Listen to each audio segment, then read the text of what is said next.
जय हिंद दोस्तों, स्वागत है हमारे चैनल न्यूज़ भारत 18 पर।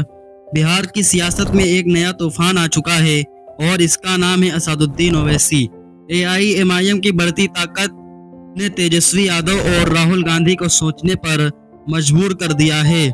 आखिर ओवैसी बिहार में इतने बड़े गेम चेंजर कैसे बन गए और अब महागठबंधन के सामने क्या रास्ता बचा है, तो चलिए शुरू करते हैं।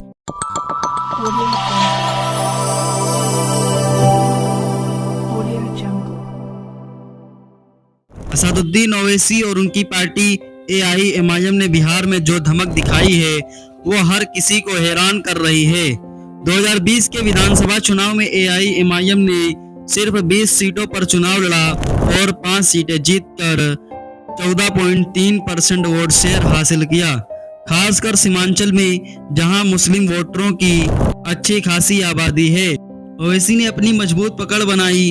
उनकी बेबाकी, साफ छवि और सामाजिक मुद्दों पर जोर ने उन्हें जनता का चहेता बना दिया।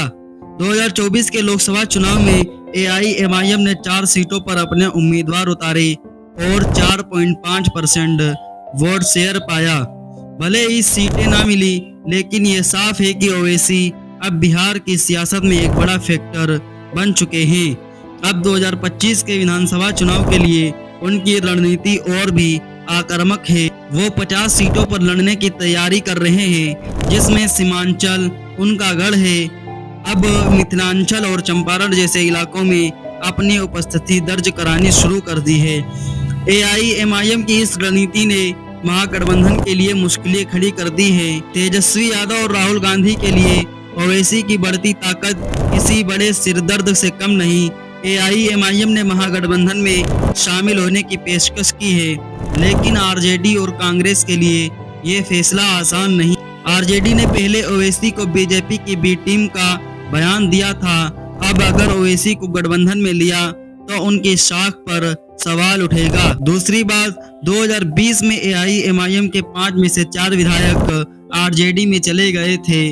ओवैसी इसे धोखा मानते हैं और अब बदले की सियासत खेल रहे हैं। अगर ओवैसी को गठबंधन में नहीं लिया तो वो अकेले 50 सीटों पर लड़कर महागठबंधन को कड़ी चुनौती देगी। ओवैसी की रणनीति साफ है। वो सीमांचल में अपनी पकड़ को और मजबूत करना चाहते हैं, साथ ही मिथिलांचल और चंपारण जैसे इलाकों में अपनी पहुंच बढ़ाना चाहते हैं। ऑपरेशन सिंदूर जैसे मुद्दों पर उनके बयानों ने उनकी छवि को नया आयाम दिया है। वो अब सिर्फ मुस्लिम नेता नहीं, बल्कि सामाजिक न्याय और हक की बात करने वाले बड़े चेहरे बन रहे हैं। उनकी रैलियों में उमड़ने वाली भीड़ और युवाओं का जोश इसका सबूत है। महागठबंधन के सामने कुछ रास्ते हैं। ओवैसी को गठबंधन में लेंगे या ओवैसी को बाहर रखेंगे और अनौपचारिक समझौता करेंगे। कुछ सीटों पर फ्रेंडली फाइट या सीमित गठजोड़ करके वोट बंटवारे को कम किया जा सकता है, लेकिन क्या ओवैसी इसके लिए तैयार होंगे? बिहार की सियासत में ओवैसी का तूफान आ चुका है। 2025 का चुनाव बिहार में नया इतिहास लिखने जा रहा है। क्या तेजस्वी और राहुल इस चुनौती से पार पाएंगे या ओवैसी बाजी मार लेंगे? आपकी क्या राय है? कमेंट्स में जरूर बताएं।